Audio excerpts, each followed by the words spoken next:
नमस्कार, स्वागत आप सभी का हमारी खास पेशकश।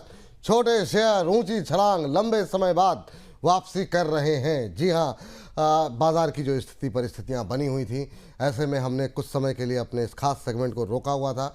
बहुत सारे मैसेजेस, बहुत सारे संदेश कमेंट बॉक्स में, ट्विटर के माध्यम से हम तक आ रहे थे कि लेकर के आइए इस सेगमेंट को दोबारा। लेकिन हमें लगा थोड़ी सी स्थिति जो है वो बेहतर हो जाए, उसके बाद जो है इसका सेगमेंट को लेकर के आते हैं, क्योंकि बाजार को लेकर के असमंजस बना हुआ था। लेकिन आप लोगों के प्यार, आप लोगों की टिप्पणियों के लिए हाथ जोड़ करके बहुत बहुत धन्यवाद। आज इस सेगमेंट को हम काफ़ी लंबे समय बाद ला रहे हैं, तो दो विशेष मेहमानों के साथ लेकर के आ रहे हैं और उम्मीद करते हैं कि इस सेगमेंट में को आप और ज़्यादा प्यार आपको मिलेगा यहाँ पर। हालांकि बहुत सारे शेयर ऐसे रहेंगे जिन पर हम बातचीत करेंगे, उनमें ऑलरेडी 10%, 12%, 15% की रैली आ चुकी है। लेकिन आज के इस कार्यक्रम में हम दो तीन चीज़ों में फोकस करने वाले हैं। एक तो ये कि अगर आपके पास है तो कहाँ पर मुनाफा बुक करना चाहिए, कौन से ऐसे शेयर हैं जहाँ अभी भी करंट लेवल पे भी खरीदारी के मौके बन सकते हैं, कहाँ से एग्जिट करने का मौका है, और कौन से ऐसे शेयर हैं जहां पे एवरेजिंग भी की जा सकती है। अभी के लिए हमारे साथ वीएलए अंबाला जी जुड़ चुकी हैं। अंबाला मैम, बहुत बहुत स्वागत। और रचित जी भी अब से थोड़ी देर में हमारे साथ जुड़ जाएंगे, तो उनका भी वेलकम करेंगे। अंबाला मैम, इस कार्यक्रम का हिस्सा आप पहले भी एक बार बन चुकी हैं, तो एक बार फिर से आपका वेलकम है इस विशेष सेगमेंट में हमारे। और वीकेंड पे बहुत लोगों का प्यार, बहुत लोग पसंद करते हैं। तो मैम शुरू करते हैं। 10 सेकंड की एक टिप्पणी। 24,000 के ऊपर हम बंद हुए हैं शुक्रवार के सत्र में, बीते सत्र में। आपकी एक्सपेक्टेशन नेक्स्ट वीक को लेकर क्या है? सिर्फ 10-20 सेकंड में, क्योंकि इसमें मार्केट पे हम ज़्यादा बात करते नहीं है। आपकी टिप्पणी क्या रहेगी? अपसाइड कंटिन्यू हो सकती है जब तक कि 23,700 बचा हुआ है। 23,700 तक बहुत मैम, आज मतलब कुछ ज़्यादा ही फास्ट रहा आपका। वाह, आपने बोले 10 सेकंड तो नहीं, वाह, बहुत शानदार मैम। सेलिंग का व्यू नहीं ढूंढना इस मार्केट में, अभी बेचो मत, बेचने का मार्केट नहीं क्या। चलिए ठीक मैम। मैम शुरू करते हैं, आगाज़ करते हैं और एक एक करके तमाम शेयरों में बातचीत करेंगे। लेकिन शुरुआत करेंगे बीमा क्षेत्र से जुड़ी कंपनी के साथ। कई सारी अपडेट्स भी लेकर के आई इस सेक्टर को लेकर के। न्यू इंडिया इंश्योरेंस के साथ बातचीत करना शुरू करेंगे मैम। क्या आपकी उम्मीदें हैं? यहाँ पर हमने देखा काफ़ी शानदार मोमेंटम बनता हुआ दिखाई दिया। फ्राइडे के सेशन में 20% की रैली रही, 4-5 दिन के अंदर 26-27% चल चुका है। क्या जिनके पास है वो प्रॉफिट बुक करें यहाँ पर, या फिर अभी भी यहाँ पर अपसाइड आप देख रही हैं? क्या व्यू है आपका न्यू इंडिया एश्योरेंस को लेकर के? फ्राइडे मॉर्निंग सेशन में इसमें ट्रेड दिया था 47 के प्राइस पर, 47-48 की रेंज में, और उसके बाद जो 155 का इंट्राडे टारगेट फ्राइडे को दिया गया था वो हो गया। लेकिन मैंने यही बोला कि आप आधा बुक करिए, बाकी इसमें 170-190 की अभी भी गुंजाइश है। सो इसका मतलब ये है कि अगर आप इसमें ऑलरेडी हैं और आपने बुक नहीं किया है, बहुत ही वॉल्यूम बेस्ड बाइंग है ये, आराम से आप अपने 170-190 के टारगेट के लिए अभी भी होल्ड कर सकते हैं। बट डजंट मीन कि 190 के बाद ये चल नहीं रहा है। ये चल रहा उसके बाद भी है, क्योंकि 230 तक का एक फाइनल टारगेट है जो मुझे लगता है कि 3-4 महीने में आ जाएगा। सो दिस टाइम अगर आप नहीं हो तो आने की कोशिश करो इस स्टॉक में, और पोजीशन को जितना हो सके छोटे छोटे स्टेप्स, इसके छोटे स्टेप्स भी 15% है, तो छोटे छोटे स्टेप्स पर जैसे जैसे ये 10 रुपए 15 रुपए आगे बढ़ता है, पोजीशन आगे खींचते चलिए। और 170-190 तो है ही, 230 तक लगता है आ जाएगा 3-4 महीने के दायरे पर। 170 मैं अगले हफ्ते की ही बात कर रही हूँ। 170 इज नेक्स्ट वीक टारगेट। अगले हफ्ते 170 तक के टारगेट देखने को मिल सकते हैं, आगे 190, फिर 200 के ऊपर। हम लोग आगे भी बातचीत करते रहेंगे, लेकिन फिलहाल के लिए न्यू इंडिया एश्योरेंस में अभी भी बाइंग थोड़ी थोड़ी करके की जा सकती है।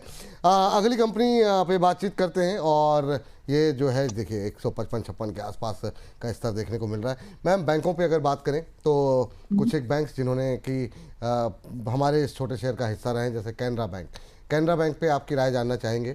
अभी क्या करना चाहिए कैनरा बैंक में? क्या संभावनाएं कुछ और हैं? बहुत लोग चिंताएं जता रहे हैं बैंकों को लेकर के। आपका व्यू पॉइंट क्या है? बीते 4-5 सत्र में 10% की रैली रही है, फिर से 140 के आसपास आता हुआ। अभी आपका व्यू क्या रहेगा?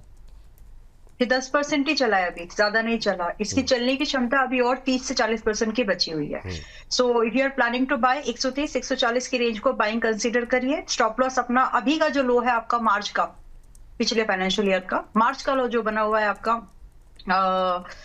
120 पर अपना स्टॉप लॉस रखिए। और यहाँ से एज आई सेड कि अभी 40% के लगभग की मूवमेंट अभी बची है, तो सब कुछ नहीं लुटा है, सब कुछ नहीं गया, अभी बचा हुआ है थोड़ा मौका इसमें।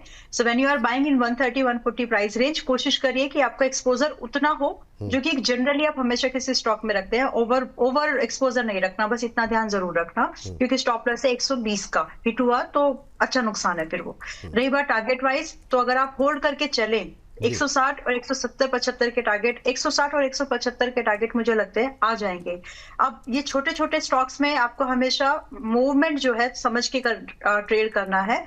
स्विंग ट्रेड भी कर रहे हैं तो भी आप स्टॉप लॉस से कॉम्प्रोमाइज नहीं कर सकते, और इन्वेस्टमेंट कर रहे हैं तो भी, क्योंकि इनकी रेंज, इनका दायरा जो ट्रेड होता है वो बड़ा होता है। तो जैसा स्टॉक वैसी ही टारगेट की प्लेसिंग और वैसे ही स्टॉप लॉस का सम्मान करना है आपको। चलिए, रचित जी भी जुड़ चुके हैं। रचित सर, बहुत बहुत स्वागत आपका। मतलब अक्सर देर कर देता हूं मैं, मतलब मेरी धड़कनें जो है बढ़ा देते हैं। चलिए ठीक है, देर आए दुरुस्त आए। लेकिन सर, अब कार्यक्रम शुरू हो चुका है लंबे अरसे बाद। एक 10 सेकंड की टिप्पणी सिर्फ चाहूँगा, क्योंकि समय की कमी है। क्या कुछ रहेगा? काफ़ी लंबा हम लोगों ने इंतज़ार कराया, बहुत सारे लोगों के शोज़ में कमेंट, ट्विटर के माध्यम से कमेंट हमारे पास लगातार आ रहे थे, दोबारा इसको शुरू किया जाए सेगमेंट को। आप अभी थोड़ा सा हिचकिचा रहे थे, बाजार की स्थिति ऐसी भी थी, तो अभी क्या कुछ कहना चाहेंगे दर्शकों से? सर बिल्कुल, बहुत अच्छा लग रहा है वापस से इस शो को हम मतलब एक ब्रेक लिया था सर, मार्केट ने ब्रेक लाइक कंडीशन कर दी थी तो ब्रेक ले लिया था। मार्केट्स भी रिवाइव होते हुए थोड़े थोड़े दिख रहे हैं, दो अनसर्टेनिटी खत्म नहीं हुई है, बट जिस तरीके से सिचुएशन बनती हुई दिख रही है, तो वापस से ये शो शुरू करने में सर अच्छा लग रहा है। और आज एक्चुअली सर थोड़ा सा भागा दौड़ी हो गई, वो आदत नहीं बची थी ना, तो उस हिसाब से पूरा मिसमैनेज होके मैं रह गया था। बट मुझे कि I have my partner in crime in place, तो ठीक है, जब तक मैं नहीं हूं तब तक अंबाला मैम है, वो देख ली, तो मैं थोड़ा सा लीवे लेता हुआ चला। बहुत शानदार। तो सर, पहला सवाल आपके लिए है पीएनबी को लेकर के। बैंकों पे थोड़ी सी बात कर लेते हैं। तो बैंकों में कैनरा बैंक पे भी बात हुई, पीएनबी पे आपका व्यू अभी क्या है? क्या करंट लेवल पे भी कोई बाइंग की जा सकती है? तमाम पीएसयूज बैंकों में पिछले हफ्ते हमने थोड़ी सी रैली देखी, कैनरा बैंक में 10% के आसपास की रही।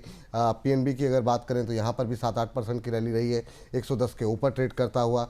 अभी आपका व्यू क्या है करंट लेवल पे? सर देखिए, पीएनबी अच्छा लगता है। मतलब जब हम पहले भी इस शो को करते थे तो पीएनबी के लिए हम हमेशा बोलते थे कि ये एक बहुत उम्दा बैंक है। और सर अब ऐसा लग रहा है कि थोड़ा बहुत आपने देखा होगा, गवर्नमेंट का वापस से फोकस आता जा रहा है रेलवे में, इंफ्रा में, डिफेंस तो चले ही जा रहा है। बैंकिंग का सर एक मर्जर भी बहुत लॉन्ग ओवरड्यू है। देखिए सिचुएशन ठीक होती है, उसके बाद आपको ये भी होता हुआ दिखेगा और उसका भी एक ये बेनिफिशियरी बनता हुआ दिखेगा। पीएनबी की जहां तक बात है सर, अच्छा लगता है। कभी भी आपको 104 से 100 तक की रेंज में दिखे, बहुत ही उम्दा काउंटर है, जरूर पोजीशन बनाए। जैसे ही ये चलना चालू होगा, और ये चलना चालू होगा प्रिसाइसली 116 रुपए के ऊपर जब ये मेंटेन करेगा, तब बहुत कंफर्टेबली आपको सबसे पहले 134 और 134 के बाद 148 के लेवल दिखाने का दमखम रखता है। तो पीएनबी 116 का स्तर पार करे पहले, और उसके बाद जो है यहाँ पर तेजी बढ़ेगी और 134 तक के लक्ष्य जो है वो देखने को मिल सकते हैं। खरीदने के लिए क्या बोला सर आपने? 104 के आसपास खरीदे हैं? हाँ, 104 से 100 रुपए की रेंज में सर खरीद लेना चाहिए। 100, मतलब अभी यहाँ से 10-12 रुपए टूटे उसके बाद अभी नहीं लेना ना? नहीं सर, 10 बार, हाँ मतलब अभी 100 के आसपास आपने बोला, तो मतलब 7-8, हाँ ठीक। इसको दो ट्राई कर सकते हैं सर। अगर आप इसको as a medium term trading bet ले रहे हैं तो 116 का अगर ब्रेकआउट देता है तो भी खरीद सकते हैं। ठीक, ये बात यहाँ पर पीएनबी पे निकल करके आई है। पीएनबी के बाद जो है अगला बैंक लेकर के आते हैं। पीएनबी के बाद थोड़ा सा बड़ा है 200 की रेंज से, लेकिन फिर भी बैंक ऑफ बड़ौदा पे बात कर लेते हैं। मैम, बैंक ऑफ बड़ौदा, ये कितना दम आपको दिखाई दे रहा है बैंक ऑफ बड़ौदा के अंदर? करंट लेवल पे 276, हालांकि हमारी रेंज से काफ़ी ऊपर है, 6-7% चला है, पर अपने क्षेत्र का दिग्गज बैंक है। क्या व्यू रहेगा आपका बैंक ऑफ बड़ौदा को लेकर के?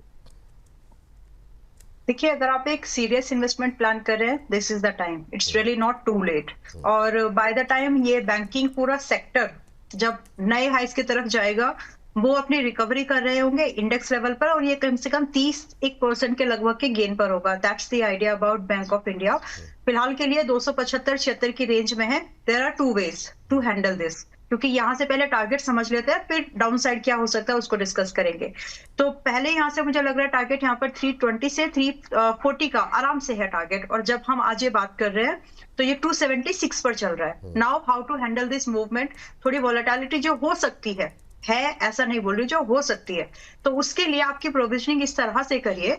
जो भी आपने एक स्टॉक के लिए फ्रेश बाइंग के लिए आप जो भी एक्सपोजर आप रखते हैं, उसका एक स्टॉक में जो आप रखते हैं उसका 80% आप इसमें रखो अभी फिलहाल, बाकी को थोड़ा यार बचा के रखिए। 260 पे मिले तो वहां पोजीशन कंप्लीट कर लेना, या फिर दोबारा आपको 290 पे मिले ब्रेकआउट यानी प्रॉफिट पिरामिडिंग, वहां पर पोजीशन कंप्लीट कर लेना। इन ऑल द केसेस अगर आपको नीचे की तरफ प्राइस आ रहा है तो उस समय आप स्टॉप लॉस अपना 250 का रखिए, क्योंकि टारगेट हम जैसे बता रही हूँ उसके हिसाब से हैंडलिंग कर लीजिएगा।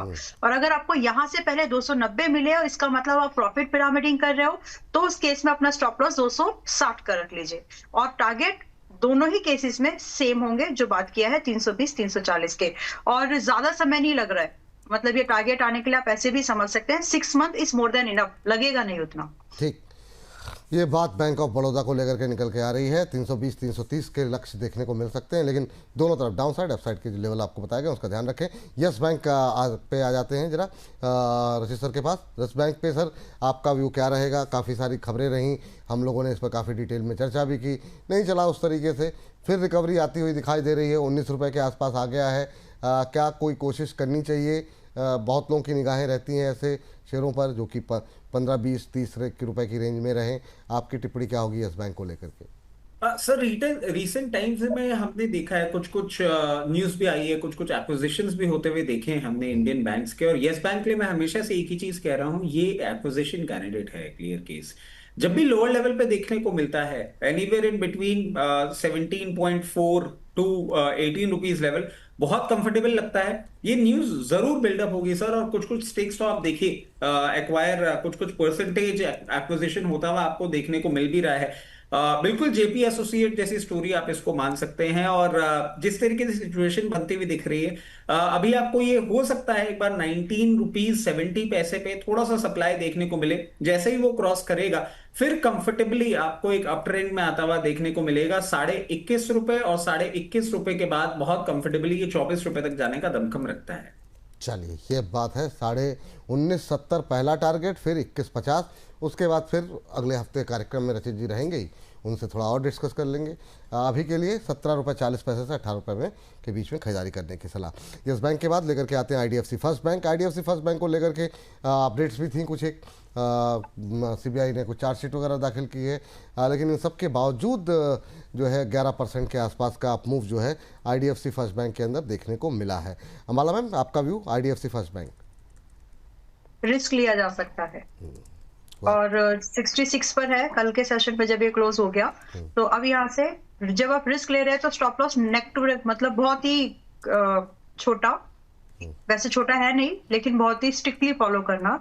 तो 66 और 65, 66, 65 इस रेंज में खरीदिए जब भी मार्केट नेक्स्ट टाइम खुल रही है। और पॉसिबली जो टारगेट यहाँ से है वो 72 और 80 के हैं, तो टारगेट बहुत सुंदर दिखेंगे। बट अब स्टॉप लॉस जो है इसमें आपका 59 का आपका स्टॉप लॉस है, तो स्ट्रिक्टली मेंटेन करिएगा लाइक अ रिचुअल, क्योंकि अगर ये टूटा तो फिर 50-45 जाएगा, जिसकी उम्मीद कम है अभी के लिए। तो इसीलिए रिस्क लिया जा सकता है 72 और 80 के टारगेट के लिए मिनिमम। 80 के ऊपर जब ये जा रहा है, एक बात होगी उस समय पर कि हमारा पूरा मार्केट नए हाइस को चेस करने के लिए निकलेगा। मोस्ट लाइकली बैंक निफ्टी उस समय शायद 60,000 के आसपास वापस आ जाएगा। तो आप ट्रैकिंग भी करते रहिएगा इंडेक्स लेवल पर। बाकी इसमें 80 के बाद मेरी सलाह यही है कि आप 85 के लिए होल्ड करके चलो, ताकि पूरा ये जो मूवमेंट है वो आपको मिल जाए। तो वेल प्लान तरीके से जाएंगे तो ज्यादा बना सकते हैं। ठीक, बैंकों से बाहर निकलते हैं। और कोई फेवरेट बैंक है आप लोगों का? कोई अगर इनमें से इतने सारे बैंकों में से किसी को चुनना हो तो रशीद जी आप किसे चुनेंगे? अम्बाला मैम आप किसे चुनेंगी? सर मैं जाऊंगा, हाँ एक ही करके कोई भी बोल दे। मैम बता दें। चलिए, ladies first, Ambala ma'am. Thank you. मैं पीएनबी को सेलेक्ट करूंगी। वैसे आपकी लिस्ट में आया नहीं अभी डिस्कशन में, but I will go with PNB. आ गया, रशीद जी से हुआ, आ गया। अच्छा, okay, sorry I miss that then. हाँ, तो मुझे 105 107 पर ऑलरेडी पिछले हफ्ते बाय कराया है। मैं इसमें यहाँ पर बुलिश हूँ। अब यहाँ पर इतना जरूर है कि अगर आप अब एंट्री बना रहे हैं तो आप 5-6% पहले से लेट है, ये बात समझते हुए स्टॉप लॉस इस बार 100 रुपीज का रखिए। और जो भी नेक्स्ट वीक में आपको 105 और 110 की रेंज में अगर एंट्री मिलती है, ट्राई टू बाय बिकॉज यहाँ से 120 और 135 के टारगेट से मुझे लगता है आ जाएंगे। चलिए ठीक। राजेश सर आपका फेवरेट? सर मेरा तो जब वो शो करते थे उस टाइम बेटे के तौर पे ट्रीट हाँ करता था पीएनबी, पीएनबी को, तो हाँ ये तो प्यार रहेगा मेरा। जी। इसके साथ साथ सर यूनियन बैंक भी आप देखें जिस तरीके से परफॉर्मेंस दिखा रहा है, बहुत अच्छा लग रहा है, बट लोअर लेवल पे आता हुआ दिखे। कभी भी मार्केट करेक्शन में 164 से 170 की एक रेंज ऐसी टिपिकल रेंज है जहां पे बहुत सेंस ऑफ कंफर्ट है। बिल्कुल यूनियन बैंक में पोजीशन तब बनाई जा सकती है विद टारगेट्स ऑफ 206, और 206 के ऊपर मेंटेन करेगा तो 224। चलिए ठीक है, यूनियन बैंक पे यहाँ पे खरीदारी करने की सलाह बैंकों में दी जा रही है रचित जी की तरफ से। पीएनबी है ही है और दोनों लोगों का फेवरेट। चलिए आगे बढ़ते हैं, रेलवे पे बात कर लेते हैं फटाफट। रेलवे से शुरू करते हैं, आईआरएफसी से बातचीत। रेलवे पे रचित जी आप बताइए, आईआरएफसी पहले क्या करना चाहिए, क्या कोई मूव की उम्मीद करें? काफ़ी लोग दर्द में बैठे हुए हैं हायर लेवल पे। बीते हफ्ते एक रिकवरी थोड़ी बहुत देखने को मिली है इन तमाम रेलवे स्टॉक्स के अंदर। पिछले 5 दिन के अंदर ये भी 10-11% चला है, दोबारा 100 पे आता हुआ। 100 रुपये पे कैसा लग रहा है आईआरएफसी? देखिए सर, अब ऐसा लग रहा है रेलवे का पेन पॉइंट जो है वो थोड़ा सा दूर होता हुआ दिख रहा है, but again I will say it is too early to say. Government की तरफ से हमें कुछ और अनाउंसमेंट्स भी चाहिए इस सेक्टर के लिए, तब आपको एक मोमेंटम आता हुआ दिखेगा। अभी जो ये मूवमेंट कर रहा है 104 लेवल्स तक ये कर सकता है, वहां पे थोड़ी सी सप्लाई देखने को मिल सकती है, और फिर ये कूच करेगा सर अपने 200 डे मूविंग एवरेज की ओर, जो कि निकल के आ रहा है 118।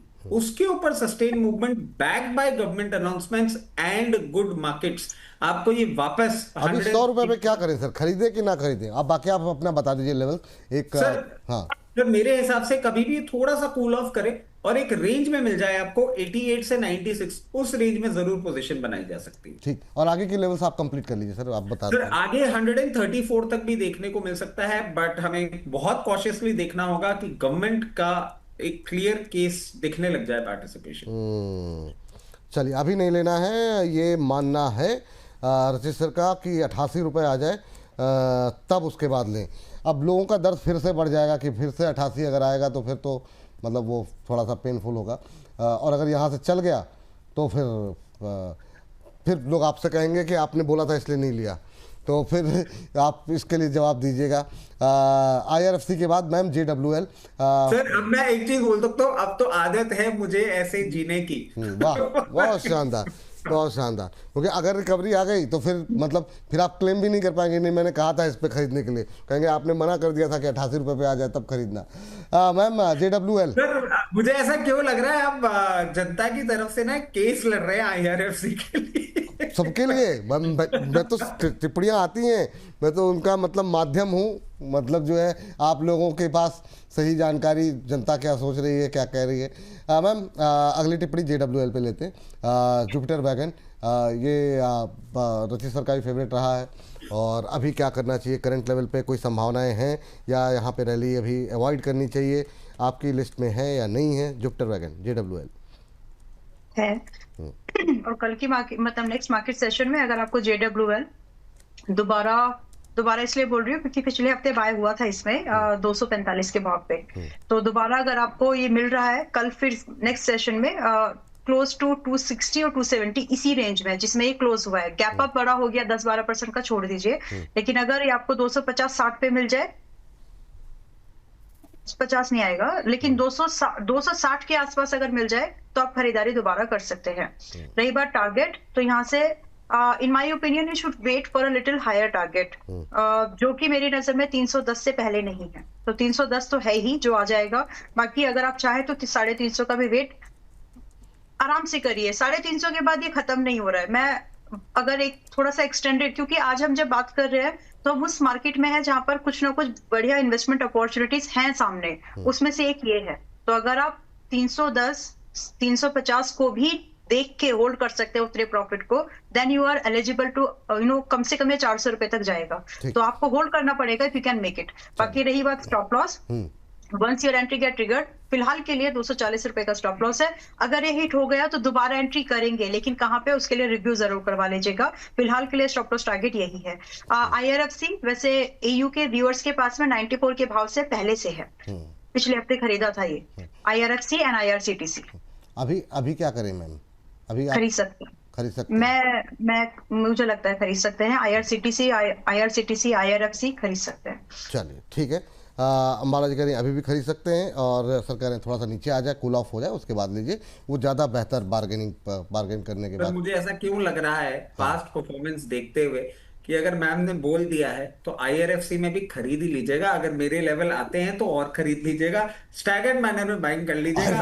अरे मतलब जिस तरीके से पैरवी करी है, मुझे बिल्कुल मामला लीगल है, जो नई सीजन आया है हाँ, रवि वैसा किशन जी फीलिंग आ का। रही है। और उसके बाद मैम ने भी बोल दिया खरीद सकते हैं, मैं नहीं नहीं सर खरीद सकते हैं, I change my view point, मेरे लेवल आते हुए देखने को मिले तो और थोड़ा खरीद लीजिएगा, बट यहाँ भी खरीद ही लीजिए क्योंकि हाँ, मैं मतलब 50% तो ले ले, मतलब ये, मतलब अगर आप हाँ पॉजिटिव, 50% हाँ ले सकते हैं। हाँ, अगर अगर व्यू पॉइंट पॉजिटिव भाई, बाजार अगर गिर गया तो ये नीचे जाएगा, भाई पूरा बाजार नीचे जाएगा तो ये भी नीचे जाएगा, तो अगर फंडामेंटल अच्छे हैं, नीचे आने पे और खरीद लें, अभी थोड़ा सा खरीद करके रख सकते हैं वो। और सर पिछले 15 दिन का पास परफॉर्मेंस ऐसा रहा है ना कि मैम ने अगर बोल दिया तो वो हो गया, तो अब मैं चांसेस नहीं लूंगा, अब मैं बहुत भी यही शानदार। भैया खरीद लेना। चलिए सर, आपके लिए सलाह जो है, अब सलाह सॉरी, शेयर जो है वो है आरवीएनएल।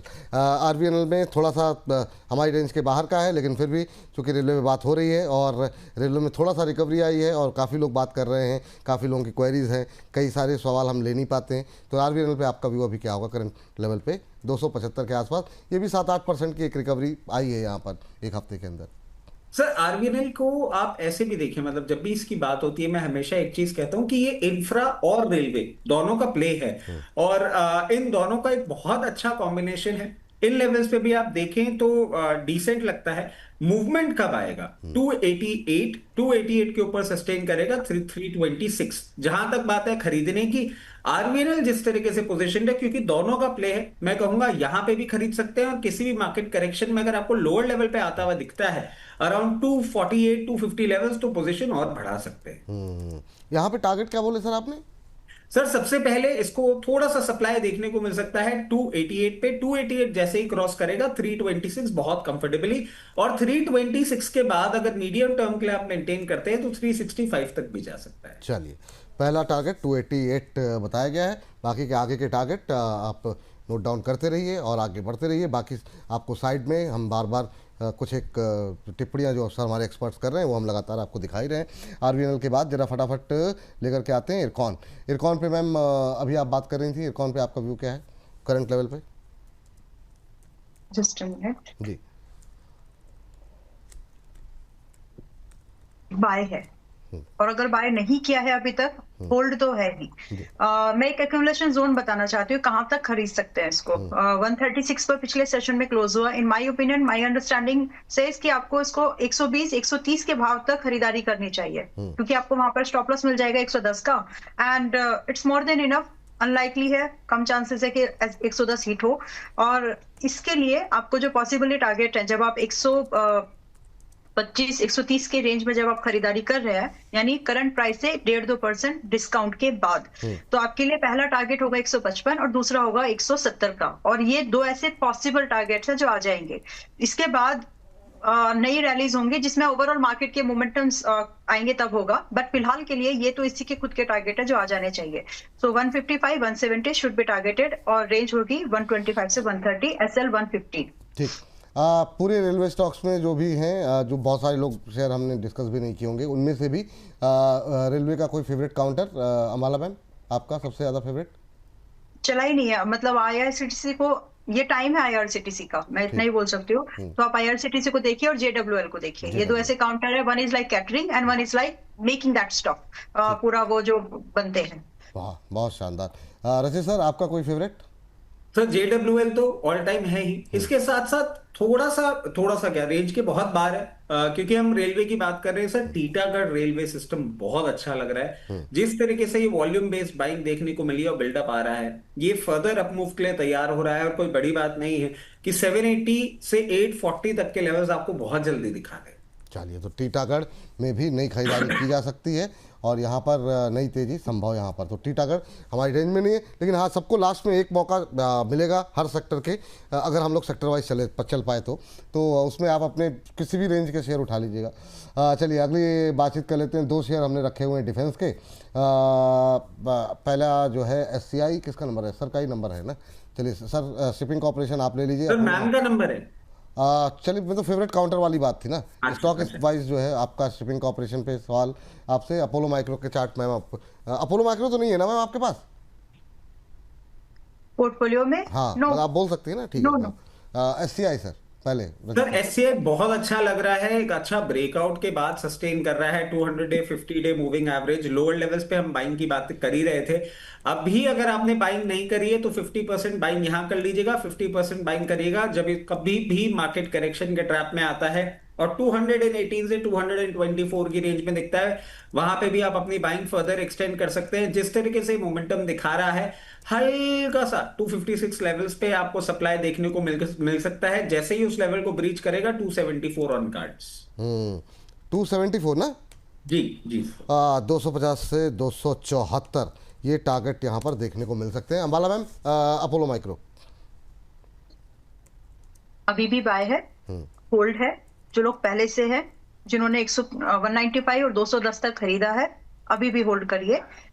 यहाँ से दो टारगेट देखिए विपुल जी आ चुके हैं पिछले हफ्ते में ही, 210 का भी और 240 का भी। नाउ वी आर टॉकिंग कि और आगे कितना है, तो उसके लिए इसमें कम से कम अब आप 270 और आगे के लिए 320 का वेट करिए, क्योंकि हाई बीटा काउंटर है, रिस्क ज्यादा है। आई मीन टू से, तो अल्फा भी उसी तरह के, प्रॉफिट भी उसी तरह के जनरेट होते हैं। तो हाई रिस्क वाला काउंटर है, लेकिन चल सकता है।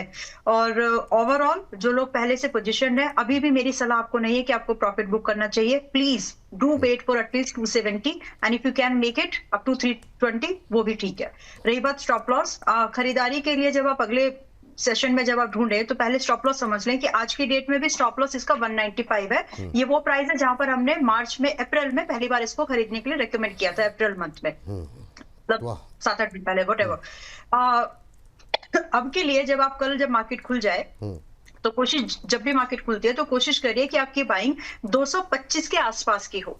थोड़ा सा डिस्काउंट अगर आपको मिल जाएगा तो आपका रिस्क रिवॉर्ड फेवरेबल बनेगा, क्योंकि अभी स्टॉप लॉस है बड़ा। और क्या पॉसिबिलिटीज है 225 के आसपास 2-3 रुपए ऊपर नीचे प्लस माइनस मैनेज कर लेना, बट क्या मैनेज पॉसिबल है 225 आना? एक बार पॉसिबल है, और वही मौका है आपका इसमें एवरेजिंग या फिर फ्रेश बाय करके आगे के मूव को चेज करने के लिए। डिफेंस में इन दो के अलावा आपका कोई फेवरेट किसी भी प्राइस बैंड में? HAL है, करंट लेवल पे बाय कर सकते हैं?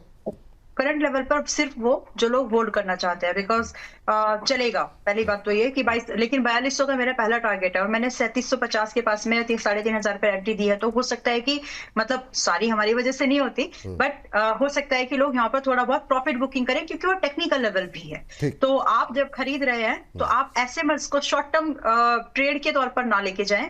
आप जब खरीद रहे हैं इसको कल की मार्केट में ऐसे रेंज बना ले कि 4000 से 4200 के रेंज में मिले तो खरीद लेंगे, और कम से कम फिर होल्ड करिए 4500 और 5200 के टारगेट के लिए। रही बात SL, now your SL has been revised up, now 3650 should be the stop loss जब आप 4500 और 5200 को टारगेट कर रहे हैं। चलिए रचित सर, आपका कोई फेवरेट डिफेंस में? अक्सर बात करते रहते हैं लेकिन बहुत लोग पहली बार देख रहे होंगे जी।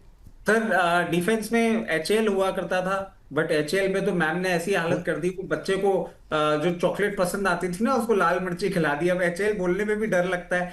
4200 4000 सब जगह HAL बोल रहा था, फिर 3100 बोलने लग गया, वापस भाग गया। बट चलिए, jokes apart, in real terms HAL तो अच्छा लगता ही है। उसके साथ साथ सर BHEL आप देखें कि जिस तरीके से लास्ट पूरे वीक मोमेंटम दिया है, मतलब आप देखें सिंगल शॉट 245 से 284 लेवल्स तक का ये जो मूवमेंट दिया है, कुछ इसमें जरूर डेवलपमेंट ऐसा बड़ा है, अनाउंसमेंट या रिजल्ट्स कुछ ऐसे आते हुए आपको देखने को मिल सकते हैं कि अब ये नए हाई के लिए तैयार हो रहा है। BHEL करंट लेवल्स पे भी अच्छा लग रहा है। किसी मार्केट करेक्शन में थोड़ा सा भी कूल ऑफ अगर होता है 260 लेवल्स 256 लेवल्स तक भी मिलता है तो और खरीदिए। अब ये तैयारी कर रहा है 324 एंड 348 लेवल्स के लिए। लक्ष्य एक बार, टारगेट एक बार फिर से रिपीट कर दीजिए। 324 348 सर। 324 348 ये टारगेट यहाँ पर देखने को मिल सकते हैं BHEL के अंदर। चलिए ठीक है, ये काम आपने अच्छा किया कि मतलब ऐसा शेयर लिया जो कि हमारी लिस्ट में पहले से मौजूद था, तो एक शेयर कम हो गया, तो इसके लिए अलग से बातचीत नहीं करनी पड़ेगी। चलिए, तो एक शेयर अगला जो है, पावर पे जाएं हम, उससे पहले मीशो डिस्कस कर लेते हैं। मैम, मीशो पे बताइए अभी क्या करना चाहिए? मीशो में कोई गुंजाइश है क्या अभी करंट लेवल पे? है, लेकिन जिन लोगों ने उनके साथ विश्वासघात जस्ट जोकिंग। लेकिन जो लोग पहले से 140-45 के भाव पर बैठे हैं तो उनके लिए प्रॉफिट बुकिंग एरिया है। बट एज यू आस्क कि क्या इसमें और पोटेंशियल है, so you should be happy जो लोग पहले से इसमें बैठे हुए हैं। 170 के बाद भी इसमें और गुंजाइश है। मैंने पहले भी बोला था 170 is the very first target. Candidate ही 190 और 210 का बन रहा है, तो बस अभी भी वो टारगेट इंटैक्टेड है। करना क्या चाहिए कि अभी अगर मंडे को खरीद ले लोग, खरीद सकते हैं करंट लेवल पे? ठीक है, हाँ ठीक है। करंट लेवल पे नहीं, let me come to that. 155 से 160 की रेंज में खरीद सकते हैं क्योंकि स्टॉप लॉस अब 140 का है। तो 155 से 160 के बीच में खरीदें। टारगेट क्या बताया आपने? 170 210। ठीक है, 170 210 के लक्ष्य यहाँ देखने को मिल सकते हैं। और कई बार उंगलियाँ जो है डगमगा जाती हैं तो इधर उधर हो जाता है मामला। चलिए लिखने में, चलिए तो अब इसको फिर प्रोड्यूसर साहब ही लिखेंगे।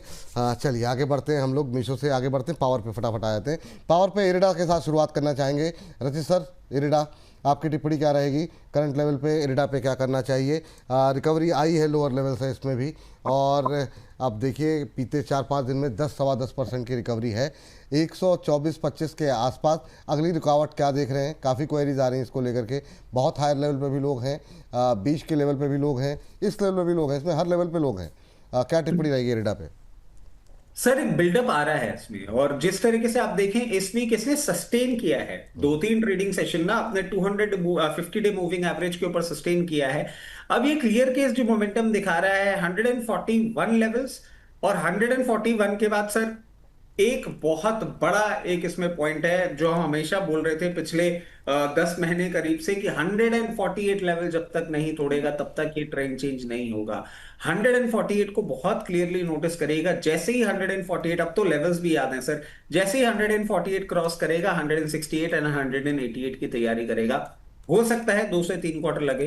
काउंटर बहुत अच्छा है, अब रखिएगा अपने साथ। चलिए तो नई खरीदारी कर सकते हैं। 148 पहला टारगेट यहाँ पर दे दिया जा रहा है आपको। वो लेवल अगर क्रॉस करता है फिर एक नई रैली यहाँ पर देखने को मिल सकती है। यही कहा ना सर आपने? बिल्कुल। इरिडा के बाद सुजलॉन आ जाते हैं, हम सबका फेवरेट। और सुजलॉन पे अगर छोटी टिप्पणी रहेगी तो मैं दोनों लोगों से टिप्पणी ले लेता हूँ क्योंकि आप दोनों का फेवरेट रहा है, और अंबाला मैम की रिकमेंडेशन भी रही, रचित जी की भी रिकमेंडेशन रही। और ये क्या मोमेंटम दिखाया, 14% की रैली 5 दिन के अंदर, 14.25% की रैली, तो काफ़ी शानदार मूव रहा है। अंबाला मैम शुरू कीजिए आप, पहले आप। होल्ड है 50 और 60 के टारगेट के लिए, और होल्ड के साथ बाय साथ भी है। हाँ वही बाय भी है, लेकिन बाय के साथ लेकिन है उसमें। अच्छा। क्योंकि जिन लोगों ने 38, 40, 42 इन भावों पे खरीदा है, तो जो स्विंग ट्रेड्स है उसमें हो सकता है कि थोड़ा बहुत आपको प्रॉफिट बुकिंग लोगों के देखने के लिए मिल सकती है, बिकॉज जनरली मार्केट 10-15% के प्रॉफिट को कैटर करने की कोशिश करती है। सो हैविंग सेड दिस, आपकी बाइंग रेंज आपको टुकड़ों में बांट दो अभी इसको, क्योंकि आपको खरीदना तो है, क्योंकि 50 और 60 के टारगेट दिख रहे हैं, तो टुकड़ों में बांट दीजिए। कल जब भी मार्केट ओपन हो रही है और आपको ये 44 और 45 की रेंज में, that means flat kind of अगर आपको ओपनिंग मिल रही है तो आप बाय कर ले, और उसमें एक्सपोजर अपना 70% का ही रखना। समझदारी से काम करिए ताकि आपकी एवरेज और आपकी पोजीशन आप मैनेज कर सके। बचे हुए 30% को संभालो, रखो, और ये देखिए कि क्या 42 रुपए 50 पैसे तो नहीं आ रहा। अगर वहां आ जाए तो वहां पर पोजीशन कंप्लीट कर लीजिए with an average price like 43.50 like that. But अगर ये आपको दिख रहा है कि 46 रुपए के ऊपर जा रहा है, वहां पर पोजीशन कंप्लीट करो, और उस समय 43 का सभी लोग उस समय 43 का स्टॉप लॉस लगा लीजिएगा 50 और 60 के टारगेट के लिए। चलिए तो ये बात है। रशीद सर एक छोटी टिप्पणी आप भी मैं चाहूंगा इस पर आप दे दें सर। 51, 61, 84, 104 टाइमलाइन 4 से 6 क्वार्टर बाइंग यहां पे भी कर सकते हैं। मैं देख रहा था मार्केट करेक्शन में 34 लेवल्स तक भी आ सकता है, बट अब नहीं लग रहा। अब जिस तरीके से पोजीशन है मेरे हिसाब से 40 रुपए के आसपास ये बॉटम कर जाएगा। ठीक। एसजेवीएन सर, आपके लिए जो अगला शेयर है वो एसजेवीएन है, मैम के लिए एनएचपीसी है। सर जरा एसजेवीएन फटाफट देखिए जरा लेवल्स के आधार पे क्या करना चाहिए। अभी यहाँ पर भी रिकवरी आ रही है, तो क्या इनके भी अच्छे दिन आएंगे अब? सर बिल्कुल ऐसा लग रहा है। इनफैक्ट आप देखें इनमें नए फ्रेश ऑर्डर्स भी आपको देखने को मिल रहे हैं। जैसे अभी हमने लास्ट वीक ही जो बीता हफ्ता है उसमें एनएचपीसी में भी और ऑर्डर्स आते हुए देखे। एसजेवीएन अब जिस तरीके से पोजीशन है आप यहां पे भी खरीद सकते हैं। थोड़ा सा अगर करेक्ट करता है 68 ऑड लेवल्स तक आता है, वहां भी खरीद सकते हैं।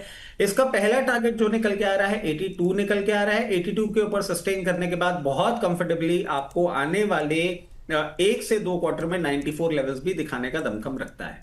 चलिए 82 पहला टारगेट, फिर जो है अगला टारगेट क्या था, 94 है, 82 94। चलिए ठीक है, ये जो है level achievement. Ma'am NHPC, NHPC 77 पर पिछले सेशन में क्लोज हुआ। To me 75 76 is the buying range. तो अगर आपको थोड़ा सा गैप डाउन या फ्लैट ओपनिंग मिल जाए नेक्स्ट सेशंस में तो खरीदारी की आप व्यू बना करके चलिएगा। स्टॉप लॉस यहाँ पर है अभी के लिए बहुत लिमिटेड 72 का, एंड हो सकता है कि कुछ लोग 74 के प्राइस से भी हो। आपके लिए भी स्टॉप लॉस पहले 68 था, अब 72 है जब हम दोबारा आज ये बात कर रहे हैं। नाउ जो टारगेट की बात है, 78 टारगेट था, उसको भूल जाइए जो भी हुआ। आगे की बात आप जो लोग फ्रेश पोजीशन बना रहे हैं या जो अभी भी होल्ड करके बैठे हैं, you can also revise your target. Second target को फर्स्ट टारगेट कंसीडर करिए आप लोग। 81 पहला आपका टारगेट होना चाहिए, जो कि स्विंग ट्रेड का टारगेट है। सिर्फ अगर मैं समय सीमा बताने की कोशिश करूं तो अप्रैल का टारगेट है ये सिर्फ 81। बट इसके बाद I am expecting something really big in this, क्योंकि एनएचपीसी मुझे नहीं लगता किसी भी एंगल से कि सस्ते में बेच के छूटना चाहिए। आप इसमें एक कुछ तो हो रहा है, जो न्यूज है बहुत सारी, मतलब जो भी बहुत सारी चीजें हम इस शॉर्ट में कर रहे हैं, क्योंकि गवर्नमेंट का फोकस शिफ्ट आ गया है, इस स्टॉक पर नजर पड़ गई है, चलेगा ही चलेगा, ऐसा है ये। तो फिलहाल अगर आपको स्विंग ट्रेड करना है तो जस्ट 81 आपका टारगेट रखो, अदरवाइज चुपचाप से लेके खरीद के रखो 150 के टारगेट के लिए। और बहुत ओवर एक्सपेक्टेशन लग रही होगी कि 150 आ जाएगा क्या, बहुत पॉसिबल है। तो रही बात स्टॉप लॉस, 72 रुपए का ही स्टॉप लॉस है। हिट हो जाए तब भी नहीं घबराना, दोबारा फिर से एंट्री करेंगे, क्योंकि है इसमें पोटेंशियल 150 जाने की, है दम है ये मलाराम करें इस पे, मतलब जो है घबराना नहीं है आपको। एनटीपीसी ग्रीन, रजित सर आपके लिए अगला शेयर। ये जो है रिन्यूएबल एनर्जी की बातें हो रही हैं काफ़ी, एनटीपीसी ग्रीन भी थोड़ी सी रिकवरी दिखाया है। क्या टिप्पणी रहेगी आपकी? हालांकि यहाँ पे थोड़ी सी मतलब बाकियों के मुकाबले सुस्ती देखने को मिली है, क्या व्यू आपका एनटीपीसी ग्रीन पे? सर देखिए, अभी ये इस तरीके से वर्किंग भी पूरी तरीके से नहीं कर पा रहा है, बट ये अगर आप लॉन्ग टर्म इन्वेस्टमेंट के होराइजन से देखते हैं, बहुत ही उम्दा काउंटर है। जहां तक बात है बाइंग इंटरेस्ट की, मैं समझता हूँ सब लोग के पास होगा, जिनके पास नहीं है वो यहाँ पे थोड़ा सा खरीद लें। थोड़ा सा मार्केट करेक्शन कभी भी आता है 90 से 92 की रेंज में दिखता है, वहां पे और खरीद लें। फिर जैसे ही मोमेंटम स्टार्ट करेगा, सबसे पहला लेवल 104 और 104 के बाद बहुत नियर टर्म में अगर नंबर्स भी फेवरेबल आते हैं, आपको बहुत कंफर्टेबली 116 तक का भी मूवमेंट करता हुआ दिखा सकता है। और ये जो लेवल्स है बहुत नियर टर्म के हैं, अगर आप इसको लंबी अवधि के लिए रखते हैं तो ये और अच्छे रिटर्न्स भी जनरेट करता हुआ दिखाएगा। चलिए ये बात हो गई एनटीपीसी ग्रीन को लेकर के। एनटीपीसी ग्रीन से आगे निकलते हैं, अदानी पावर पे आ जाते हैं। अदानी पावर पे भी काफ़ी अच्छी रैली रही है। अंबाला मैम क्या व्यू रहेगा? अदानी पावर पे भी आपका सकारात्मक रुख रहा है, अभी क्या करना चाहिए अदानी पावर पे करंट लेवल पे? करंट लेवल पर तो थोड़ा सा रुक जाओ, महंगा है बाइंग के हिसाब से, लेकिन होल्ड करके रखे हैं तो 210 और 240 के टारगेट है, आएंगे उसका वेट करिए। खरीदारी कहां पर करने का मौका मिलेगा तो करना, नहीं तो छोड़ दीजिए। उसके अलावा दूसरा ही अडानी का एक स्टॉक है एटीजीएल, उसको देख लो। मीनवाइल जब तक ये सही बाइंग लेवल पर नहीं आता, to be specific Adani powers की जब बात करें तो 160-65 के रेंज पर मिले तो ही सही रिस्क रिवॉर्ड बनता है, अदरवाइज नहीं, फिर बहुत ही इनफेवरेबल सा रिस्क रिवॉर्ड जाएगा। रही बात एसएल, जो लोग पहले से हैं they can shift their stop loss, वो थोड़ा ऊपर शिफ्ट कर सकते हैं 155 पर। तो खरीदारी की रेंज 160 के आसपास की है, पिछले सेशन में 175 पर क्लोज हुआ था। तो फिलहाल अवॉइड है, जब तक सही दोबारा रेंज नहीं आ जाती, जो है वो बने रह सकते हैं। ठीक, अब आपने अदानी टोटल का नाम ले लिया तो उसके लेवल बता दीजिए, वरना फिर लोग कमेंट बॉक्स में आएंगे, कहेंगे कि उन्होंने बोला था आपने लेवल नहीं पूछे। जी मैम ठीक है, 580 के आसपास चल रहा है। नेक्स्ट मार्केट में अगर 580 के आसपास भी मिले 2-3 point plus minus, it's completely okay. तो आप इसमें एंट्री बना सकते हैं, जिसमें कि आपके लिए पहला टारगेट होगा 650, 720 and 800। 650, 720 and 800। And stop loss जो है जिसके अब हिट होने के चांसेस बहुत कम है, तो 510 का 500 रुपए का स्टॉप लॉस रखिए फॉर नाउ। और जैसे ही आपका 650 आ जाए, चुपचाप से 600 रुपए की ट्रेलिंग के साथ 720 और 800 का वेट करिए। और मैं वेट करने के लिए कुछ स्टॉक्स में जब सलाह देती हूँ तो उसमें मुझे वो पोटेंशियल दिखती है कि वेट करके ज्यादा पैसा बन सकता है, नहीं तो कभी कभी मैं बोल देती हूँ कि नहीं निकल जाना, बट इसमें होल्ड करके जा सकते हो आप। चलिए ठीक है मैम, फटाफट आ जाते हैं जेपी पावर और आर पावर पे। रचित सर जेपी पावर देख लीजिए, अंबाला मैम आर पावर सिर्फ लेवल पे बात कर लेते हैं। जेपी पावर पे सर अभी क्या, हाँ थोड़ी सी कहानी इसकी बता दीजिए जेपी पावर की सर। सर जेपी पावर का क्लियर केस ऐसा समझ लीजिए कि अब ये बहुत क्लोज है, क्योंकि एसोसिएट की डील क्लोज होने वाली है। जब जैसे भी होती है, एक फोर्टनाइट में, एक मंथ में, बहुत क्लोज फाइट हो चुकी है। जैसे ही वो डील होगी उसके बाद 26% स्टेक जाएगा, चाहे वेदांता के पास जाए चाहे अडानी के पास जाए। बाकी इस कंपनी में कोई भी डिसीजन मेकिंग लेने के लिए, क्योंकि इनके पास इंफ्रास्ट्रक्चर है, ये पावर जनरेशन ऑलरेडी कर रहे हैं, इनको मार्केट से ही खरीदना पड़ेगा, एग्जिस्टिंग शेयर होल्डर से भी खरीदना पड़ेगा, या तो ओपन ऑफर आएगा या जो भी एक सिचुएशन बनती हुई दिखती है। जैसे ही एक्विजिशन होगा आपको हाथ के हाथ इसमें एक मूवमेंट देखने को मिलेगा 24 के बाद 28। वहां पे जाके हम रिकंसिडर करेंगे क्या करना है। निकलना सही लगेगा तो निकल जाएंगे, अदरवाइज होल्ड करेंगे। गोइंग फॉरवर्ड और क्या लेवल्स देखने को मिलेंगे तब निकालेंगे। चल ठीक है। जेपी पावर में आज अंबाला में नई घोषणा कर दी, करी कि अभी मैं बोल रही हूँ, देख लेना, जब फाइनल हो जाएगा अदानी के पास ही जा रहा है, ये कंफर्म है। तो ये अंबाला में हमने आज घोषणा की है। चलिए, जेपी पावर के बाद ये अब क्या है ना सर, एक परेशानी ये हो गई है कि धीरे धीरे कई कई सूत्रों से मुझे पता लग रहा है कि बोनस जो है ना बहुत सारी अथॉरिटीज भी देखती हैं। मैं अब थोड़ा क्या है, शराफत से और कम बोलने वाला बन के बैठा रहता हूँ, पता नहीं कब कौन मुझे उठा के ले जाए। वैसे अरे सर, आपको उठा पाना संभव नहीं है सर। इतना भारी भी नहीं हूं नहीं सर। नहीं, मतलब अरे गोदी में थोड़ी उठाना है सर। मतलब आप भी कमाल करते हैं। Ambala ma'am, R power. All right, fine. So R power, right? जी बिल्कुल राइट। जिसमें टाइम बाय कर रही हूँ हंसी रोकने के लिए। नहीं नहीं, कोई बात नहीं, खुद Fine, के fine. हंसा कीजिए, आप इतना दबाव में क्यों रहती हैं? 13% की रैली। मेरी हंसी ना हाँ। अक्षय कुमार जैसी है। तो मैं जब हंसती हूँ तो मेरे पूरे मसोड़े बाहर वो तो आते हैं। अच्छी तो बात आई है एम ना। Just like laughing like anything. मतलब फिर तो मुझे अक्षय लगता है कि कुमार ये की ज्यादा हंसी ही तो बड़ी बहुत स्माइल अच्छी है हो गई सर। है। मैम, क्या बात कर दिया आपने? तो मैंने बोला ना अच्छी है। इसमें एक चीज बोलूंगा सर, जब मैंने पहले बोला था, क्योंकि एक ऑडियंस का कमेंट भी आया था कि मैं अमरीश पुरी जैसा लगता हूँ, मुकेम्बो जैसा लगता हूँ, और मैम सनी देओल जैसी लगती हैं। अच्छा, तब ये बात पे बात नहीं, मतलब सनी हीरो देओल तो नहीं बोला हीरो था। विलन, अच्छा हीरो विलन सर, अरे हीरो विलन वाला, अच्छा अच्छा, ओके ओके। वैसे वाला। अब खुद मैम मान रही है कि अक्षय कुमार जैसी हस्ती है, तो हीरो वाला रोल तो प्ले कर ही रही है, इसलिए तो वाह, शांति से कोने होकर बहुत बैठ जाते हैं। बहुत शानदार। आर पावर पे अब बात कर लेते हैं। पावर में कितना पावर? Yes ma'am. तो देखिए, जो आप पहले से बने हुए हैं दोबारा खरीदने की कोशिश करिए, लेकिन सही भाव पर। मुझे एक्सपेक्टेशन है कि ये 24 रुपए 50 पैसे के आसपास आ जाएगा। मतलब आपको सुनने को ऐसा लगेगा कि 20 रुपए ज्यादा दूर नहीं है, लेकिन 7-8% की बात कर रही हूँ मैं, कि आपको और डिस्काउंट करंट प्राइस से मिल सकता है, और वहां पे खरीद लीजिए। जब आप ये कर ले तो आपकी टारगेट की एक्सपेक्टेशन बेयर मिनिमम होना चाहिए 28.50, यानी 28.5 रुपए। फिर बीच में कहीं पर कुछ बुकिंग नहीं लगती मुझे 35 से पहले।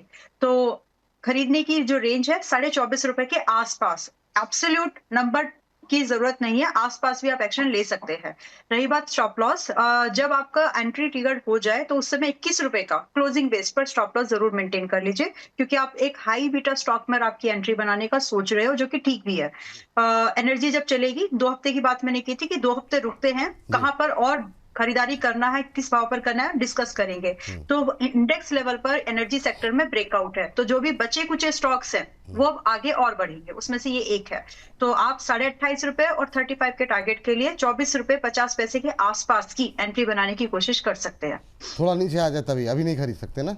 नहीं, महंगा है। महंगा है, आ ठीक है। जाएगा, आ जाएगा। आ जाएगा, ठीक है। आप लोग बोल ही रहे हैं तो आ ही जाएगा। अब हम कहा, मतलब चलिए ठीक है, ये बात है। यहाँ पे आप पावर सेक्टर भी अब यहाँ से छोड़ते हैं। आप लोगों के फेवरेट स्टॉक्स इस बार? रचित सर, आप पहले बता दीजिए, कोई फेवरेट है पावर में? सर पावर में तो ऑल टाइम फेवरेट है, और उसके साथ मैंने सर वही आपको बताया भी था फ्राइडे के शो में कि क्या एक काम किया था, सुजलॉन सर। सुजलॉन जब चलना चालू होगा ना, पीछे मुड़ के नहीं देखे। ठीक, सुजलॉन एक ये है। अंबाला मैम, आपका? 2 हैं, सुजलॉन एंड एनएचपीसी। दोनों ही बहुत अलग हैं, बेहतर हैं, बिल्कुल खरीद के जा सकते हैं, बट होल्ड करके चलना तो ज्यादा पैसा बनेगा। ट्रेड के पीछे मत भागना। चलिए, ट्रेड के पीछे नहीं, मोटा पैसा बनाने के लिए सोचिए। दोनों चलेंगे तो अच्छा रहेंगे। चलिए, तो ये बात हो गई पावर को लेकर के। अब आ जाते हैं जरा वोडाफोन पे, और ये शुरुआत करें इस पर तो रचित सर का एकाधिकार है। बताइए रचित सर, क्या करना चाहिए? अब 10 के नीचे है, 9 रुपये के आसपास। अभी क्या करें सर 9 रुपये पे? दोबारा खरीदने की अब कोशिश करें, जो लोग अभी तक नहीं आए हैं। क्या करना चाहिए? सर आपने ये बोल के एक पुराना घाव कुरेद दिया, क्योंकि मैं आपके बॉम्बे वाले इवेंट में जब मिला था ना, तो अंबाला मैम से इसी बात को लेके मैंने झाड़ जिंदगी में पहली बार खाई थी कि हाउ कैन यू से दिस, कि आइडिया सिर्फ आपका है, आइडिया मैंने भी दिया था। ओ अच्छा अच्छा अच्छा, तो सर तब की झाड़ मुझे अभी तक नहीं तो याद भाई है। अब मैं, मुझे पता नहीं था, मुझे माफ़ कर दिया अम्बाला मैम, है ना। वैसे सर कंप्लीट कीजिए सर, अब सब 7-8 मिनट बचे हैं सर, जी सर। अच्छा सर, आइडिया देख लीजिए, जिस तरीके से पोजीशन लेना है अभी, यहां से कोई बहुत ज्यादा स्ट्रॉन्ग साइंस ऑफ रिवर्सल दिख नहीं रहे। दो, एक बॉटम फॉर्मेशन की इसने कोशिश करी है 840 पे, और अभी यहां पे मेंटेन कर रहा है। किसी भी मार्केट करेक्शन में वापस आपको 880 लेवल्स पे है, क्योंकि अब ये थोड़ा थोड़ा ऐसा दिखा रहा है कि सर अब यहां पे भी आपको कोई अनाउंसमेंट सुनने को, एक नया फ्यूल देखने को मिल सकता है। 880 से 8 रुपए की रेंज में मिले, स्टैगर्ड मैनर में थोड़ी सी पोजीशन बना के और होल्ड करके रखिए। जैसे ही अनाउंसमेंट आएगा सबसे पहले आपको दिखाएगा 1080, 1080 के बाद 12 रुपए 80 पैसे, और फिर 100, मतलब गोइंग फॉरवर्ड और आगे हम देख पाएंगे। बट अब ऐसा लग रहा है धीरे धीरे करके इसमें पोजीशन बना लेनी चाहिए। चलिए धीरे धीरे करके अब इसमें पोजीशन बनानी चाहिए वोडा आइडिया को लेकर के बाद। वोडा आइडिया के बाद HFCL, मैम HFCL पे भी अच्छा मोमेंटम बनता हुआ दिखाई दिया है, बीते एक हफ्ते में अच्छा प्रदर्शन देखने को मिला है। अभी भी क्या आप साइड की उम्मीद कर सकते हैं, क्या करना चाहिए? थोड़ा महंगा सौदा है। 68 रुपए, 72 इन सब भाव पर खरीदवाया था, और कल मतलब परसों के सेशन में 78 पर भी खरीद पाया। 84 का टारगेट दिया था, हो गया वो सब। महंगा सौदा ये सब मैंने जो जानबूझ के एक्सप्लेन किया है, जी। क्योंकि ये 20% अभी पिछले ही हफ्ते में चला है। So you got to be very cautious with your position sizing. Stock में दम है, चलेगा, बट आपको थोड़ा कॉशियस अपनी पोजीशन साइजिंग को लेकर के रहना पड़ेगा। If you can do this, तो आप इसको अभी भी कल की मार्केट में अगर आपको जितना हो सके 82 के पास खरीदिए। 84 है क्लोजिंग प्राइस, जितना हो सके 82 के पास आएगा, वहां तक खरीदने की गुंजाइश रखिए। टारगेट के तौर पर 92, टारगेट के तौर पर 92 और 120 बड़े टारगेट्स की मैं बात कर रही हूँ, बिकॉज वो पोटेंशियल मुझे दिख रहा है कुछ कुछ स्टॉक्स में।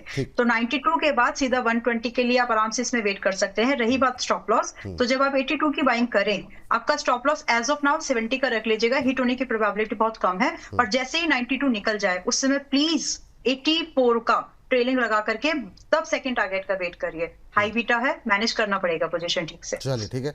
मैं सर सेल देखिए आप, सेल में अभी क्या करना चाहिए करंट लेवल पे? क्या अभी भी करंट इतनी रिकवरी के बाद, इतनी तेज़ी के बाद और ख़रीदारी की जा सकती है करंट लेवल पे? और मैम तब तक आप देख लीजिए ओला। अभी भी जी सर।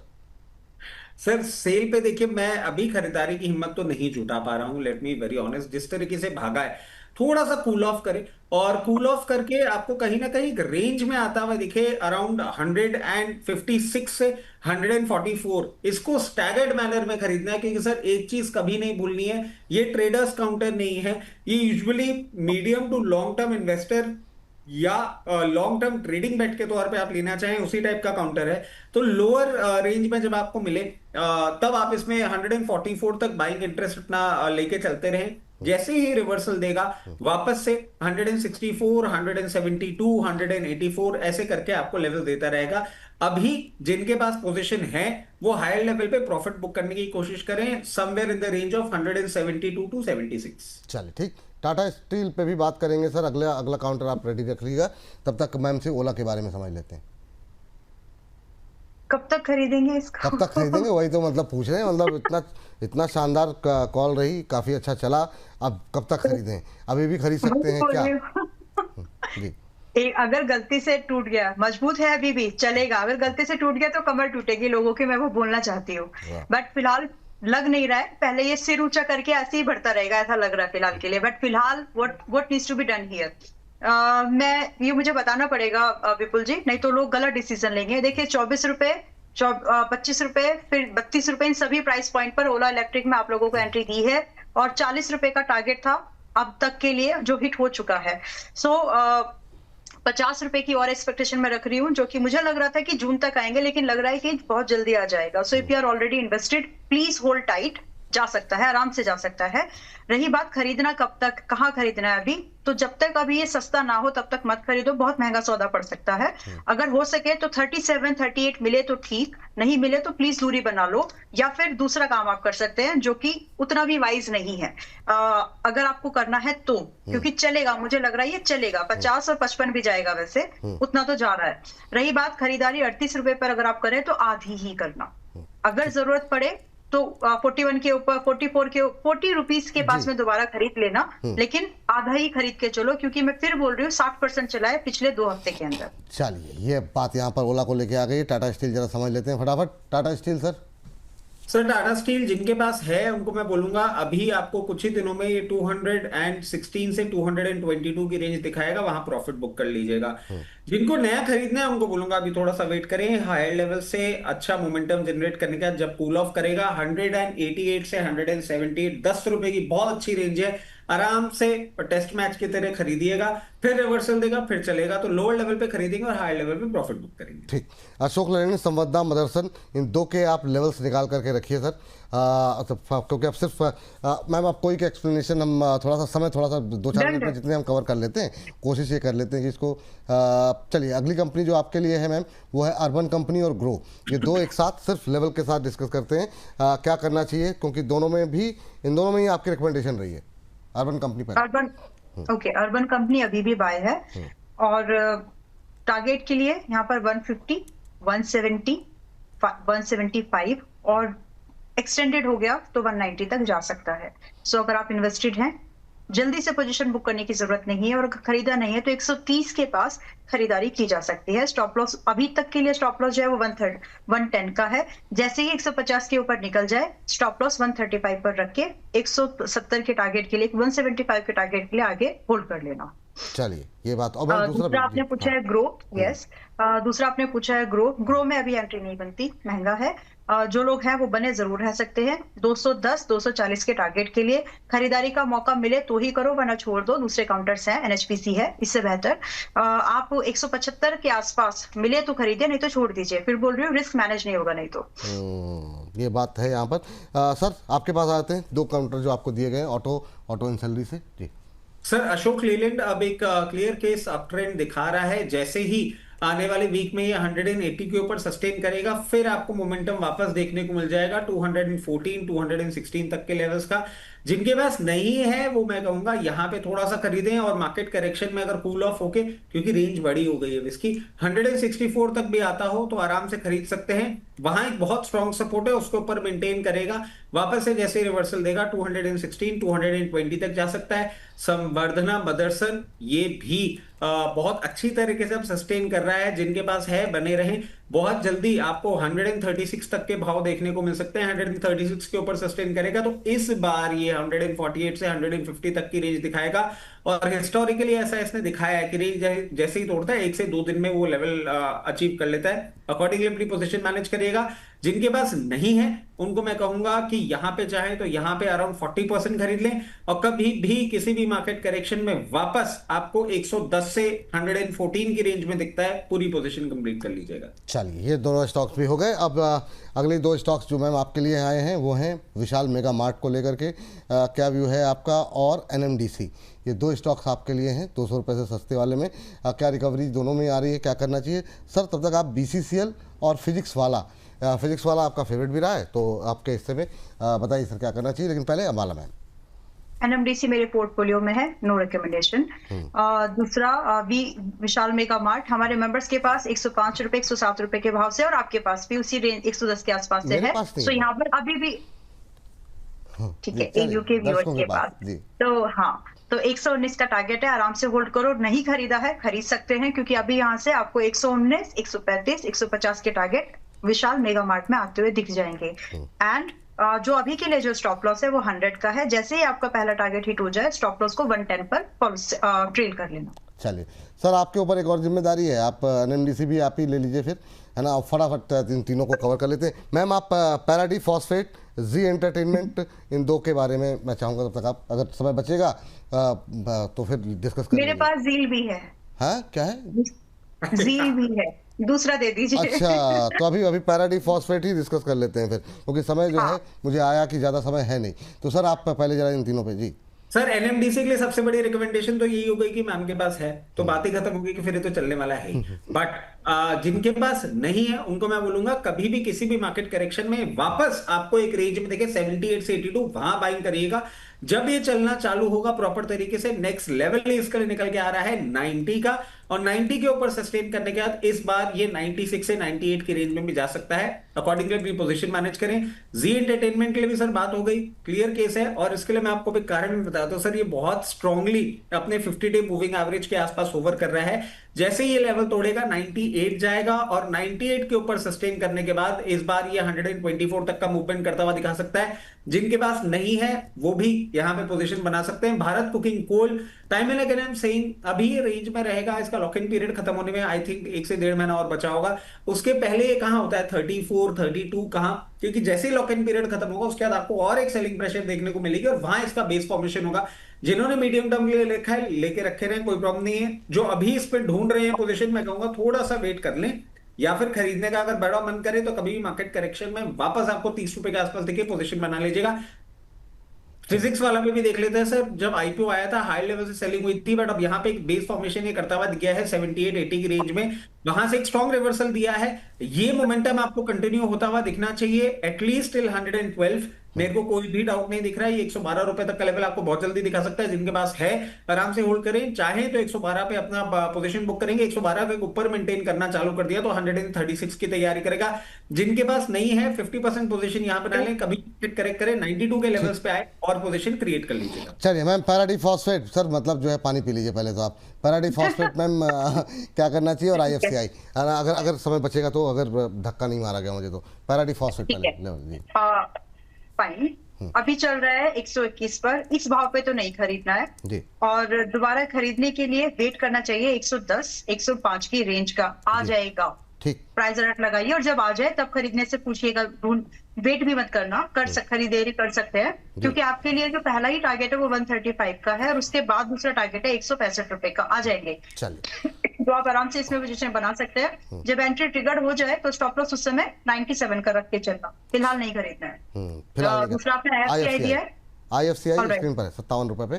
करंट प्राइस रेंज में खरीदारी कर सकते हैं। जब भी आपको मार्केट कल ओपन हो, इसके थोड़ा बहुत ऊपर नीचे कंप्लीटली ओके, यानी ऐसे समझे कि 55 रुपए से 60 की रेंज में खरीदारी कर सकते हैं, बिकॉज हमारे लिए टारगेट की जो एक्सपेक्टेशन है यहाँ पर 72 पहला है, एंड इसके बाद 85 के टारगेट की पॉसिबिलिटीज है। स्टॉप लॉस क्या रख रहे हैं यहाँ पर हम, सिर्फ अभी के लिए 50 रुपए 50 रुपीज का स्टॉप लॉस मेंटेन करके काम बन जाएगा। चलिए, ये बात यहाँ पर निकल करके आई है। कोशिश हमने की कि समय का भरपूर सदुपयोग किया जाए। 40 से ज़्यादा मुझे लगता है हम लोगों ने कवरेज की होगी अपने स्टॉक्स की जो है। आप लोगों को हमारी कोशिश, हमारा ये प्रयास कैसा लगा ज़रूर बताएं, क्योंकि हमारे जो एक्सपर्ट हैं, हम तो जो कर रहे हैं चलिए ठीक है, हमारे एक्सपर्ट भी बड़ी मेहनत कर रहे हैं इस सेगमेंट के लिए, शोज़ के लिए। तो आप लोग जितना ज़्यादा हो सके लिंक को शेयर करें आप देखने के बाद, ताकि ज़्यादा से ज़्यादा लोगों तक ये पहुँचे, और हमें भी ये कॉन्फिडेंस आए कि अगले हफ्ते में करना है कि नहीं, या आने वाले टाइम में हमें करना है कि नहीं। तो आप लोग अप्रिशिएट इसी तरीके से हम लोग को कर सकते हैं। अंबाला मैम कुछ कह रही हैं, चलते चलते। यस मैम, एक स्टॉक ऑफ द मंथ दूं? चलिए दे दीजिए मैम, जाते जाते, समय हालांकि है नहीं जी। हाँ, एम्प्लॉय ऑफ द मंथ होता है ना, तो जैसे स्टॉक ऑफ द मंथ जैसे लग रहा है लैब्स। पाइन लैब्स अभी चल रहा है 25 मार्च में, इसमें हमने बाई रेकमेंड किया था 170-71 पर, चला भी है लेकिन अभी टारगेट से दूर है, तो स्टॉक ऑफ द मंथ बन सकता है ये। अभी चल रहा है 177 पर, और पॉसिबली जो इसमें टारगेट है अप्रैल के दौरान में तो 200 तो आ ही जाएगा। मुझे सरप्राइज नहीं होगा अगर 225 भी आ जाए तो आप इसको बिल्कुल एक बार ध्यान से देख के चलें। एसएल फिलहाल के लिए मेंटेन कर लीजिएगा 155 का, और जैसे ही 200 निकले 180 का एसएल रखना, 225 का वेट। चलिए ठीक, ये बात यहाँ पर निकल के आई, और डिटेल में आपको मंडे और ट्यूसडे में मैम से पूछ लेंगे। अभी के लिए समय नहीं है। डिस्क्लोजर रचित सर आपसे पहले। सर जितने भी स्टॉक्स आपके चैनल पे डिस्कस किए उसमें personal position, immediate family position, client position हो सकती है। जितने भी स्टॉक्स हमने आपके चैनल पे डिस्कस किए हैं वो कंपनीज, उनके प्रोमोटर्स, ग्रुप कंपनीज हमारे क्लाइंट हो सकते हैं। इन्वेस्टमेंट इन इक्विटी मार्केट है subject to market risk. Please consult your financial advisor before making any investment और taking any trade in any script that we have discussed on your channel. इसके साथ साथ sir Ambala ma'am के video में 25-30 हजार views तो normally वैसे ही देखने को मिल जाते हैं। एक बहुत टाइम बाद हमने ये स्टेप लिया है। इस तरीके से शेयर करिए कि कम से कम 2.5-3 लाख व्यू आए, ताकि अगली बार अंबाला मैम ये शो करने आ जाए। अंबाला मैम, डिस्क्लोजर आपकी तरफ से। आज भी हमने थैंक यू, आज भी हमने बहुत सारे स्टॉक्स डिस्कस किए हैं, तो मोस्ट ऑफ द स्टॉक्स ऐसे थे, डिस्क्लोजर मतलब ज्यादातर स्टॉक्स ऐसे हैं जिसमें जल्दी प्रॉफिट बुकिंग नहीं करें तो ज्यादा बेहतर है। सब चलेंगे लेकिन समय की डिमांड है आपके पास में।